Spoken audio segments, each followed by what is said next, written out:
안녕하세요. 크립토TV입니다. 이번 시간에는 지금부터 내년 말까지 전 세계 모든 은행들에게 코인을 집중적으로 매수할 수 있는 기간이 떨어졌습니다. 자, 무슨 내용인지 한번 살펴보시죠. 이미 다 알고 계실 수 있는 기사들도 있습니다. 자, UBS, 스위스의 가장 큰 은행 중 하나죠.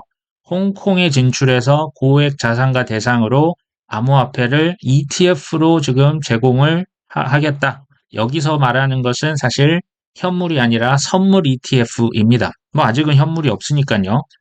11월 6일자였죠. 홍콩에서 제일 그 높은 정책 당국 담당자가 나와서 그 핀테크 위크라고 홍콩에서 하는 컨퍼런스에서 이걸 발표를 합니다. 현물 암호화폐 ETF, 비트코인, 이더리움부터 가겠죠. 허용을 검토하겠다. 자, 그 이제 정부 부서의 가장 높은 사람이 나와서 지금 얘기를 했다는 건 무슨 얘기일까요? 그냥 허용한다는 얘기입니다. 자, 중국에서 현물 ETF 먼저 치고 나가겠다라는 지금 그 의중을 내비친 거죠. 무슨 얘기냐? 미국도 엄청난 압박에 지금 시달리고 있다는 얘기예요. 저는 조금 과장하면 홍콩에서 이렇게 개방을 빨리 지금 발표를 한 거거든요. 사실상 이제 타이밍만 재고 있을 뿐입니다. 자, 홍콩에서 중국에서 개방 안 했으면 미국에서 현물 ETF가 이렇게 빨리 될 수 있었을까? 저는 좀 의구심이 드네요. 자, 이 뉴스도 많이 보셔서 아시고 있죠. BIS에서 중앙은행의 중앙은행, 전 세계 모든 은행을 컨트롤합니다. 우리나라 한국은행도 마찬가지죠. 한국은행은 우리나라 시중 민간은행들에게 영향력을 행사합니다. 사실상 전 세계 은행을 컨트롤하는 기관이 BIS입니다. 자, 25년부터 은행들이 코인 얼마나 갖고 있는지 이거 공개 의무화한다. 자, 이걸요. 우리 다 들어보셨지만 잘 한번 생각을 해보시면 25년 1월부터 이미 갖고 있는 코인을 공개해야 되는 거잖아요. 그 전에 샀으니까요. 자, 무슨 말이냐. 지금부터, 아니, 올 초부터요. 내년 말까지 기간을 준 겁니다. 지금 코인은 아예 금지한 게 아니거든요. 자기 자본의 처음에는 1%만 샀으면 좋겠어. 근데 신고하라고 했더니 신고 안 하고 계속 어디서 막 그 자회사 만들어서 뭐 아니면 거래소 뭐 채굴소에다 투자를 하고 있잖아요. 야, 그런 거 하지 마. 내가 25년부터는 그 아예 그냥 공시할 거야. 근데 그 전에 살려면 자기 자본 2%까지 인정해 줄게. 그 이상은 절대 사지 마. 이해되시죠? 이게 금지가 아닙니다. 무슨 얘기냐? 모든 은행들이 지금 코인을 집중적으로 매수할 수 있는 지금 기간을 준 겁니다. 물론 25년 이후에도 살 수 있겠죠. 하지만 뭐 ETF 현물이 나오면요. 그걸로 엄청나게 사드리겠죠. 제가 이따 그 증거들을 다 보여드릴 겁니다. 이게 좀 와닿지 않으실 수가 있기 때문에 제가 우리나라 예를 들겠습니다. 25년 1월 달이 돼서 의무 공시를 합니다. 우리나라 민간은행들, 신한, 국민, 우리, 농협, 뭐 새마을금고에서 딱 그 지갑을 열어봤더니 비트코인 250개 들고 있네요. 이더리움 한 1,500개, 리플은 한 7천만 개, 스텔라는 한 1억 개를 국민은행에서 들고 있었다라는 것을 무조건 밝혀야만 합니다. 자, 이거를 뭐 한 달 후에 이렇게 우리나라 일반 국민들은 알 수가 있겠죠. 한 달, 두 달 후에요. 이거를 보고 어떤 생각이 들까요? 일종의 배신감이 전 들 것 같고요. 첫 번째로 맨날 사기라고 해놓고 은행에서 코인을 이렇게 쟁여놓고 있습니다. 두 번째, 정말 진정한 포모가 25년도에 저는 가능하다고 사실 생각을 뭐 여러 근거 중에 전 하나라고 봅니다. 자, 벡트라고 있습니다. 세계 최대 증권 거래소 그룹이죠. 인터컨티넨탈 익스체인지, 뭐 뉴욕 증권 거래소도 여기 밑에 있거든요. 여기에서 코인 거래 플랫폼, 이제 벡트를 이전부터 만들었는데 뭐 운영이 잘 안 됐죠. 계속 적자 봤습니다. 근데 갑자기 자체 커스터디 플랫폼을 재출시한다. 이전에 영업 계속 이제 적자가 됐었는데요. 다시 한번 재운영, 꼭 FTX 재운영하는 것과 지금 비슷한 겁니다. EDXM 조용히 있다가 갑자기 운영 재개하겠다. 지금 동일한 개념입니다. 자, 여기에서 지금 8가지 코인을 이제 보관해 주겠다. 자, 세계 최대 증권 거래소 그룹에서 8개 코인을 인정을 한 거죠. 뭡니까? 비트코인, 이더리움, 라이트코인, 비트코인 캐시도 있네요. EDXM에서 상폐한 코인이죠. 이더리움 클래식, 좀 불안해하신 분이 있었는데 그렇게 불안해하실 필요는 없을 것 같은데요. 자, 도지코인, USDC, 시바이누. 자, 도지랑 시바이누가 당당하게 이름을 올렸습니다.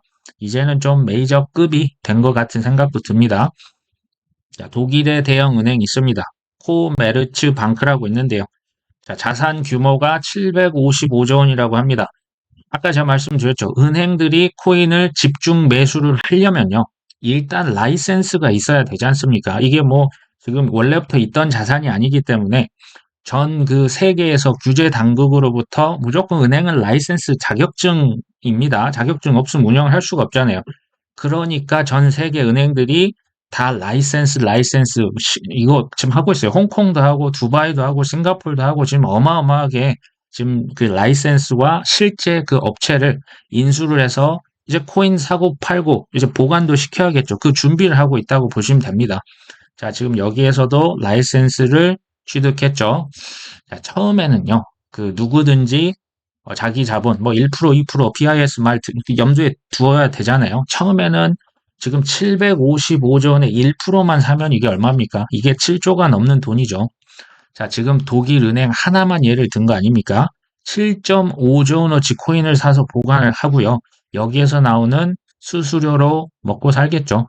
자, BIS에서는 자기 자본 1에서 2%만 코인을 제발 사라. 그거 넘어가면 너희들 안 된다라고 얘기를 했고 말 안 들으니까 의무 공시까지 지금 한 거죠. 자, 코인은 무슨 사업일까요? 은행들에게. 자, 은행들은요, 지금 뭐 주식 살 수 있습니까? 은행원들 자기 은행 주식을 못 삽니다. 증권사 주식 살 수 있습니까? 못 사요. 그럼 얘네들은 뭘로 돈을 벌까요? 수수료로 돈을 버는 직업입니다. 코인 수수료 사업 하는데, 그러면 코인을 많이 매매하고 많이 보관할수록 당연히 수익이 올라가겠죠. 자, 1%에서 2%만 코인을 할까요? 저는 절대 그럴 수 없다고 생각합니다. 이건 제가 볼 때 앞으로 많이 늘어날 수 있는 가능성이 높습니다. 자, HSBC, 뭐 잘 아시죠? 영국의 큰 은행입니다. 여기서도 지금 뭐 합니까? 커스터디. 커스터디는 그냥 보관을 안전하게 해주는 솔루션이죠. 자, 토큰으로 된 코인뿐만 아니라 모든 증권들을 지금 다 보관하겠다. 뭐 채권도 보관하고요. 그 주식도 아니면 뭐 부동산도 뭐 나중에 뭐 NFT도 할 것 같아요. 자, 여기 근데 리플이 그 이렇게 인수했던 기업 메타코라고 하는 업체랑 제휴를 하네요. 자, 리플은 제가 봐도 참 끝판왕일 것 같지만 자, 투자로 적합할지는 이게 쉽지는 않은 코인입니다. 그 다음에 독일의 또 3대 은행이 있네요. DZ뱅크라고 있는데요. 디지털 자산 커스터디 플랫폼을 출시했다. 여기서 말하는 디지털 자산은요. 우리가 생각하는 코인이 아직은 들어가 있지 않아요. 그러니까 뭐 아까 말씀드렸죠. 증권이다. 그러니까 이제 뭐 주식, 채권, 부동산 이런 것들 토큰화한 자산을 지금 보관하는 건데요. 지금 이 담당자 뭐라고 했냐면요. 자, 은행은 또한 기관 투자자들과 개인 고객들을 대상으로 비트코인과 같은 코인 매수 서비스도 제공하기를 희망한다. 나 지금 코인 정말 지금 서비스 제공하고 싶거든. 이거 빨리 규제 승인해줘. 라는 얘기죠. 자, 그리고 지난 6월, 말로만 한 게 아니고요. 지난 6월 달에 이미 그 금융감독청에게 코인 보관 라이센스 신청했죠. 제가 말씀드렸죠. 라이센스부터 그게 순서입니다. 자, 스탠다드 차터드, 뭐 영국의 제일 큰 은행에서 조디아라고 하는 자회사를 만들어서 이건요, 사실 커스터디 아예 그냥 전문 기업입니다. 자, 홍콩에서 서비스 이미 지금 출시를 했고요. 조디아 마켓 이게 지금 아일랜드에서도 자격 라이센스 등록을 완료했습니다. 조디아가 호주에서도 기관 전용 코인입니다. 코인 보관 플랫폼을 출시했네요. 엄청나게 바쁘네요.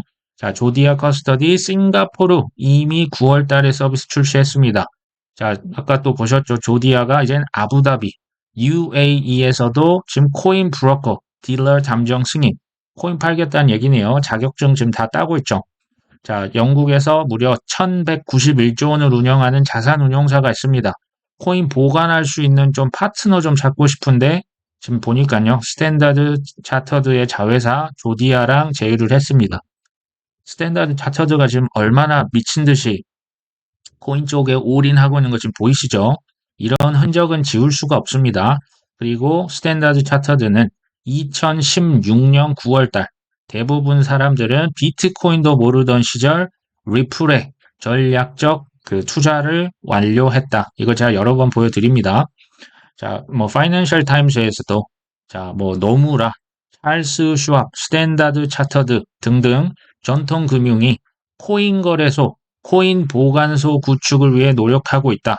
자, 이게 지금 포모가 느껴지십니까? 지금 이들 기업은 뭐 파산을 많이 했잖아요. 작년에 어려웠지만 지금 찰스 슈왑과 시타델, 버추 파이낸셜 자, 이 기관들 어마어마한 월가의 기관입니다. 지금 코인 거래소 EDXM을 지원하고요. 스탠다드 차트도 보셨죠? 조디 아까 보여드렸고, 자, 노무라라고 있습니다. 일본의 가장 큰 그 기관 중에 하나잖아요. 여기는 아예 코인 거래소 차렸고요. 뭐 VC, 레이저 디지털, 이거 뭐 이제 코인 투자하는 회사 같아요. BNY 멜론, 피델리티는 자체 디지털 자산 커스터디, 커스터디를 위한 라이센스, 그러니까 코인을 사서 보관을 해서 거기에서 이제 그 고객들을 위해서 안심하고 맡겨야 되니까요. 이게 이제 느껴지셔야 됩니다. 자, 스탠다드 차터드는 두바이에서 기관 대상 코인을 보관해주는 서비스 시작했다. 지금 뭐 전 세계에서 포모가 특히 이제 영국계 은행이 먼저 치고 나가는데요. 지금 사실 국경 뭐 이제 뭐 미국에 있는 회사 지금 이제는 그 누구 눈치 볼 때가 아닌 것 같아요. 자, 스탠다드 차트드 조디 아까 있었죠. 자, 기관 대상으로 해서 코인 수익을 제공하겠다. 이게 9월자 기사입니다. 자, 수익이 뭔지 봤더니 이거 스테이킹 말하는 겁니다. 이자 주겠다라고 하는 거죠. 미국에서는 이게 전통 금융의 사실 철밥통이잖아요. 근데 그래서 SEC가 코인베이스 딘의 이자조 때문에 크라켄 너희들 이자조 때문에 해서 다 잡아 넣었었죠. 근데 영국계 은행은 이제 미국 규제 기관 눈치는 안 봐도 되잖아요. 대놓고 코인 이자를 지금 제공한다는 얘기입니다. 이제 뭐 폴카닥과 지금 총괄 그 파트너십을 맺었다고 하는데요.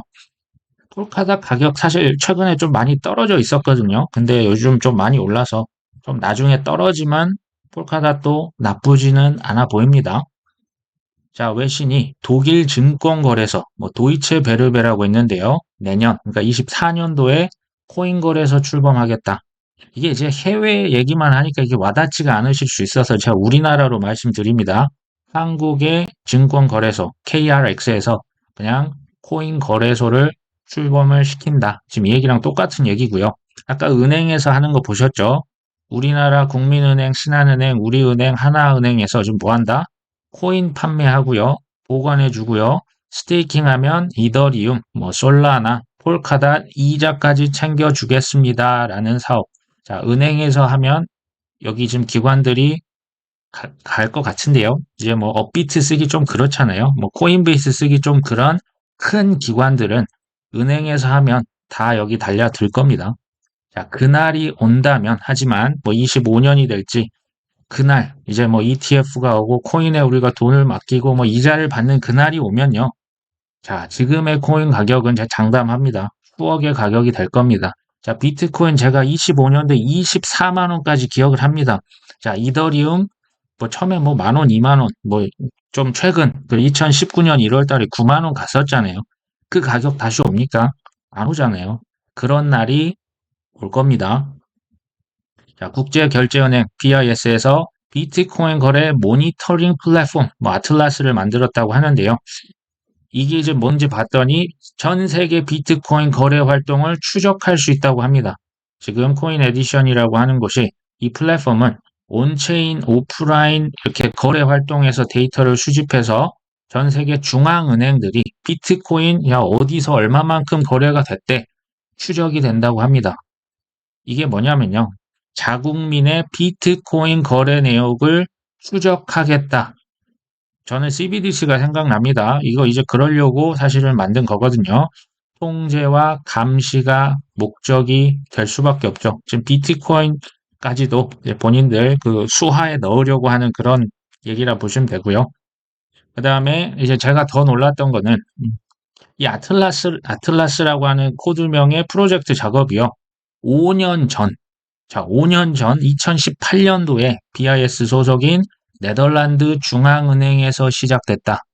저는 이거 조금 충격적이었습니다.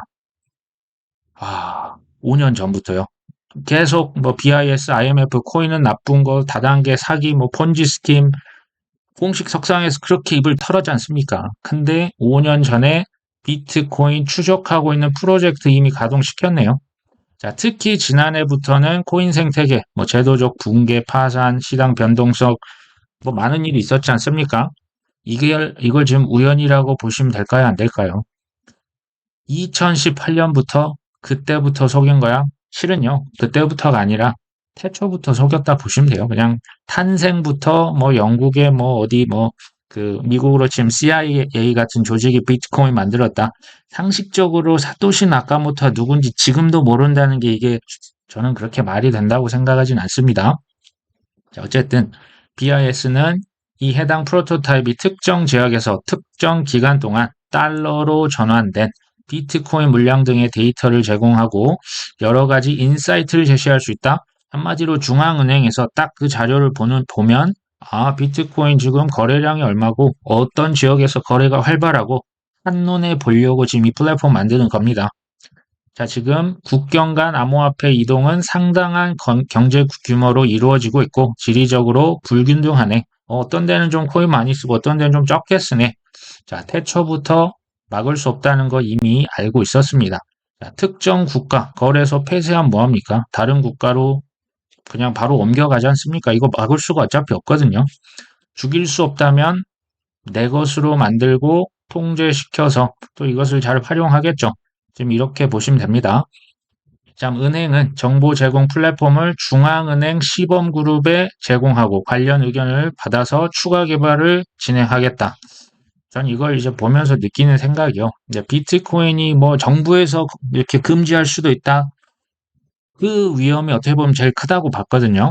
근데 BIS에서 그냥 지금 허용하는 겁니다. 자, 비트코인이 1억이 되고 5억이 되고 10억이 되고 20억 될 수 있는 것. 이거를 막을 수 있는 길이 과연 있을까? 저는 조금 의심이 듭니다. 최근에 뭐 분위기 좋기 때문에 뭐 24년도에 뭐 우리 돈 1억 3천만 원 갈 수 있을까? 뭐 세 가지 요인. 뭐 우리가 많이 들어서 알고 있는 ETF다. 연준의 뭐 금리 인하다. 또 비트코인 반감기다. 자, 이걸 말씀을 뭐 드리는 것보다는 이런 지금 상승장의 이유를 저희가 조금 파악을 해보면 좋을 것 같아요.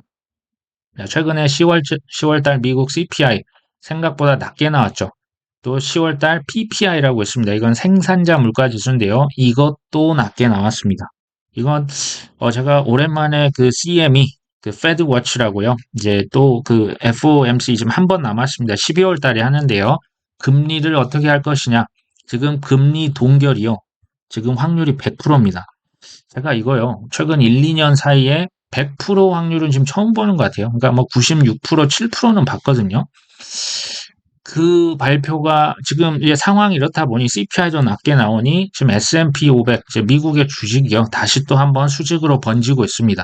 나스닥도 다시 한번 하늘을 날아가고 있죠.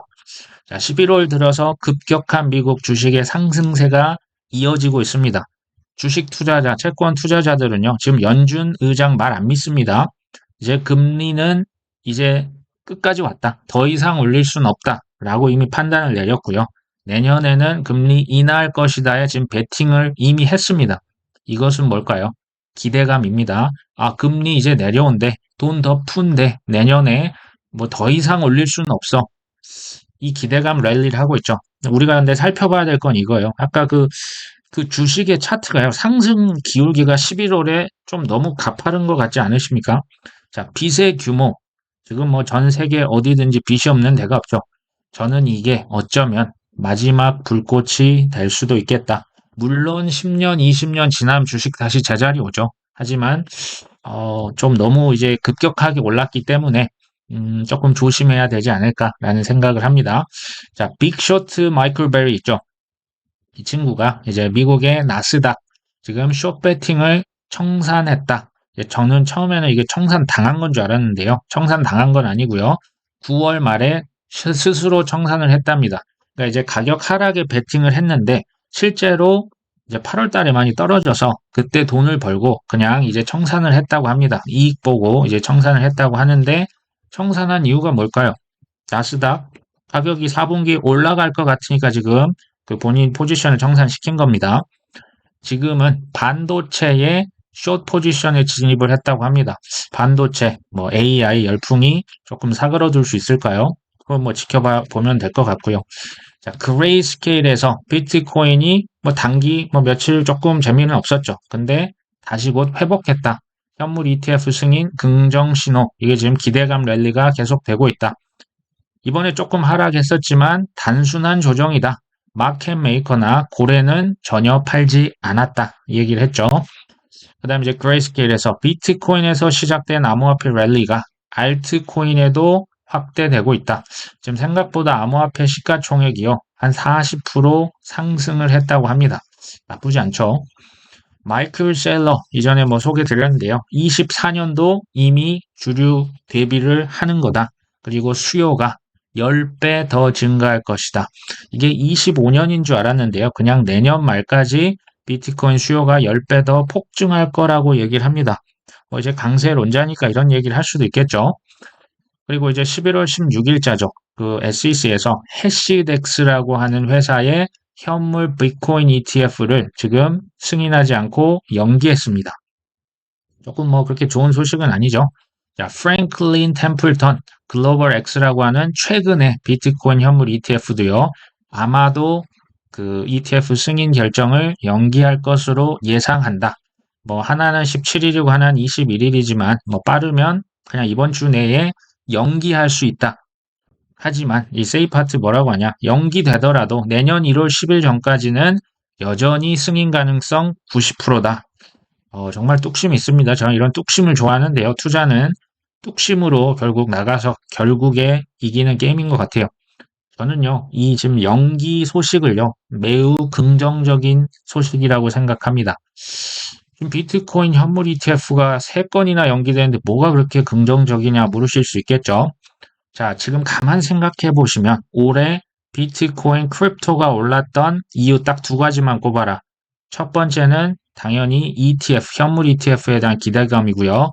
두 번째는 연준에서 금리를 동결하고 언젠가 인하할 것이라고 하는 기대감입니다. 이 두 가지 기대 때문에 올랐거든요. 근데 지금 ETF 결정을 연기했잖아요. 이게 연기입니다. 거절이 아닙니다. 그러면 최소 이게 그럼 내년 1월 초까지 갈 수가 있기 때문에 최소 연말까지는 기대감 랠리의 확률, 아까 연준 보셨죠? 금리 그냥 올해 올리지 않겠다라고 지금 보셔도 될 겁니다. 100%니까요. 자, 연말까지 기대감 랠리 확률이 제가 볼 땐 매우 높습니다. 뭐 정말 엄청난 뭐 블랙스완 그런 것들이 일어나지 않는다면 아무래도 연말까지는 좀 더 오르지 않을까. 자, 11월 16일자죠. 세이파트가 그레이스케일이 지금 이더리움 선물 ETF를 신청했다라고 이렇게 얘기를 합니다. 근데 이제 현물 ETF 하면 되는데 선물을 왜 신청을 했을까요? 저는 이제 10월 4일자 기사인데요. 이미 그 이더리움 신탁 상품을 현물 ETF로 지금 전환 신청한 거 전 이걸 알고 있었거든요. 굳이 이더리움 선물 ETF 왜 신청을 했을까요? 이건요, 모든 수단 방법 가리지 않고 SEC를 압박하겠다라는 의미입니다. 수단 방법 안 가리고 이더리움 현물로, 지금 선물 아닙니다. 현물로 팔아먹겠다라는 얘기인데요. 이게 이제 그 신청했는데 바로 SEC에서 이걸 내년 1월 1일자로 연기해버립니다. 사실 뭐 이더리움 선물 ETF는 다른 거 다 승인을 했거든요. 근데 이걸 왜 굳이 연기를 했을까요? 소송에서 져서 이걸 괘씸죄라고도 볼 수도 있는데요. 보시면 이제 순서가 있어요. 비트코인도 처음에는 선물부터 ETF를 승인했죠. 그 다음 현물, 이제는 거절할 수 없는 시간까지 왔습니다. 자, 이더리움도요. 그 아까 보셨죠? 그레이스케일에서 현물 ETF 신청했습니다. 그 전환 신청이죠, 정확히는. 근데 선물 ETF 신청을 한 거는요. 이번에 그 SEC한테 그 완전 승소를 했지 않습니까? 선물은 되고 현물은 안 된 거 그거 아니야. 그렇기 때문에 선물 ETF를 이거 신청을 해놓고 나중에 안 되면 소송하겠다는 계획입니다. 이게 진짜 전방위적으로 압박을 하고 있는 거죠. 굉장히 잘하고 있는 거죠. 저는 그래서 이번에 비트코인 현물 ETF 되면요. 이더리움은 내년에 사실상 거의 99% 된다고 저도 보고 있습니다. 크립토 TV 연말 랠리 좋다. 나올 수 있는 거 나도 알겠어. 근데 그럼 어디까지 오를까? 죄송하지만 저도 어디까지 오를지는 모릅니다. 저희 크립토TV는 미래를 뭐 예측하거나 이런 채널은 아니고요. 잘 대응하는 투자를 지향한다고 계속 말씀드리죠. 근데 가끔 이제 저도 엉뚱한 상상과 한번 생각들을 해봅니다. 모두 다 지금 25년 대상성을 외치고 있잖아요. 지금 일반인들 그렇게 관심 없습니다. 고인물들이나 좀 많이 올랐다 좋아하죠. 자, 25년 대상승 외치는데 24년 초에 비트코인 1억이 가면 어떻게 될까? 알트코인은 그러면 어디까지 올라갈 수 있을까? 제가 이제 그 투자라고 하는 게요, 뭐 코인만 그런 게 아닙니다. 개미들, 일반 서민들, 중산층들이 항상 최고가에 물려야, 최고가에 뭔가를 덥석 사야 끝나는 게임입니다. 그리고 역사적으로 이게 계속 반복이 됩니다. 안타까운 이게 뭐 옳다 그르다 얘기가 아닙니다. 이게 사이클이에요. 시간이 갈수록 사실은요, 지금 일반인들은 관심이 없습니다. 없습니다. 근데 이제 언론 보도에서 뭐 반감기다, 뭐 ETF다, 비트코인이 뭐 이제 5천만 원 넘었잖아요. 뭐 6천만 원이다, 7천만 원이다. 호기심이 생기겠죠. 호기심이 생깁니다. 뭐 기사, 그래? 죽은 거 아니었어? 그 다음에 조금씩 흥분합니다. 뭐 이제 뭐 그 뉴스에서도 나오고요. 뭐 유튜브에서 계속 ETF 얘기를 하면요. 그 다음에 믿음이 생기죠. 이게 다시 광기로 이어집니다. 이게 무한 반복이 되는데요. 자, 주식과 부동산, 특히 우리나라 부동산, 저는 이제 포모 시즌 2.0 한번 나왔지 않습니까? 올해 한번 나왔잖아요. 주식도 뭐 미국 나스닥 뭐 지금 엄청나게 올라가고 있지 않습니까? 자, 코인도 찐 반등 나올 때 됐다. 코인도 한번 찐 반등이 나오고 그 다음에 동반으로 크게 하락을 한 번 정도 하지 않을까. 저는 이게 뭐 폭락론자가 아니고요. 사이클이 있고 이 자연스럽다는 이것을 우리가 그냥 받아들여야 된다. 이 얘기를 지금 말씀을 드리고 있는 거죠. 이것을 뭐 할 수만 있다면 잘 활용하는 투자가 베스트라는 생각을 하고요. 제가 이런 생각하는 이유는 내가 세력이라면 어떻게 할까? 내가 월가라면 어떻게 할까? 저는 항상 이렇게 생각을 해보거든요. 지금 ETF 승인에 대한 기대감, 금리 동결과 인하에 대한 기대감을 활용하고 있죠. 그 다음 블랙록에서 가짜뉴스 슬쩍슬쩍 이렇게 보내면서 제가 볼 때 이거 떠보는 거거든요. 반응이 있나 없나 지금 살피고 있는 겁니다. 그리고 앞으로 언론까지도 사실 쥐고 있거든요. 호재들이 제 생각에 연말에 좀 더 나오지 않을까 하는 생각을 하고 있습니다. 하지만 가격이 어디까지 갈지는 저는 이건 잘 모르겠어요. 전 개인적으로는 그냥 ETF가 실제로 승인이 되면 저는 조금 일부 익절할 필요는 있다고 생각을 하는데요. 한편으로 이런 생각도 해봅니다. 지금 비트코인 ETF 뭐 지금 승인에 거의 뭐 100% 다들 확신을 하지 않습니까? 근데 블랙스완 이벤트로 또 거절이 된다면 어떤 일이 발생할 수 있을까요? 저는 여기 이제 시나리오를 한번 그냥 뭐 1번, 2번 생각을 해보자는 차원입니다. 자, 먼저 승인이 된다면 이 확률이 높습니다. 자, 단기적으로, 중장기적으로는 비트코인의 엄청난 호재입니다. 아까 보셨죠? 근데 단기적으로, 자, 기대감이 현실이 됐죠. ETF 이미 승인이 됐잖아요. 그러면 기관들이 올해 많이 들어왔다고 했지 않습니까? 그러면 분명히 이 뉴스에 파는 기관들, 차익 실현 매물이 제 생각에는 많이 쏟아질 가능성이 있습니다. 자, 두 번째, 승인이 거절될 가능성 아주 드물지만 그렇게 된다면 실망 매물이 어마어마하게 쏟아지겠죠. 단기적으로 큰 폭락이 아마 나올 것 같습니다. 그래서 이제 제가 내린 결론은 단기적으로 실제 ETF, 비트코인 현물 ETF 승인되면 일부는 익절하는 게 어떻겠냐라고 이제 저는 이제 생각을 하는 건데요. 그럼 뭐 이거 가지고 뭐 시장을 떠나는 거냐? 나중에 모든 코인들 언젠가 또 두 자릿수 모든 코인이 업비트 창에서 그냥 아예 그냥 비가 두 자릿수 폭락하는 날이 아주 드물게 옵니다. 뭐 1년에 한 번에서 두 번 정도 오는데요. 그때 폭풍 매수해야겠죠. 이건 뭐 사실 제 개인적인 계획일 뿐 이걸 모두에게 적용할 수 있는 건 당연히 불가능합니다. 오히려 제가 좀 가장 크게 염려하는 것은 우리 그 일반인 분께서 이제 비트코인 계속 뭐 언론에 나오면 이게 부동산처럼 포모 시즌 2가 나오진 않을까 하는 조금은 걱정이 되는 부분이 있습니다. 지금 비트코인이 5천만 원인데 이 정도라면 6천, 7천, 8천 가면 어떤 일이 벌어질까요? 우리가 이제 투자라고 하는 게 중장기 계획을 당연히 이게 제일 중요합니다. 근데 단기적인 급등락이 이제 가능하다면 이런 것도 한번 미리 생각을 해보자는 차원이라 보시면 될 것 같아요. 그리고 이걸 좀 떠나서도요. 일부 내가 손안에 현금을 보유하고 있다는 것은요. 사실 엄청난 심적인 안정감을 줍니다. 왜 떨어지면 또 살 수 있으니까요. 근데 이제 뭐 이런 분들 계세요. 난 현금 없다. 지금 뭐 비투했고 영끌해서 나 지금 돈이 없다. 근데요, 저는 이렇게 생각합니다. 죽어라 원하 채굴. 뭐 일을 하시건 사업을 하건 부업을 해서 돈을 버는 거 있잖아요. 전 이게 투자의 일부이고 가장 중요한 파트 중 하나라고 봅니다. 원화 채굴 하셔야죠. 뭐 만약 가능하다면 자산을 조금 매각을 해서라도 현금을 조금 확보를 하는 게 심적으로 큰 도움이 되지 않을까. 왜냐면요, 투자는 심리잖아요. 심리 싸움입니다. 심리에서 말린다. 내가 비투했고 영끌했다. 특히 코인은 더 못 버팁니다. 이거 해보셔서 아마 다 아시겠죠? 그 다음에 제일 중요한 게 뭘까요? 저가 매수. 가능하다면 초저가 매수자가 이길 수밖에 없는 게임입니다. 비트코인 옛날에 뭐 5천 원에 샀다, 뭐 800원에 샀다. 그 사람 어떻게 이깁니까? 20만 원에 샀다, 얼마 전 400만 원에 샀다. 이길 수가 없어요. 그러니까 이게 저는 제일 중요하다. 그러니까 조금 뭐 지금 이 환희가 조금 그 분위기가 좋지 않습니까? 그때 우리가 조금 중장기 좋습니다. 근데 단기적으로도 한번 조금 생각을 해보고 계획을 한번 미리 짜보시면 어떨까 하는 생각이 듭니다. 오늘 방송 여기까지 합니다. 끝까지 시청해 주셔서 감사합니다.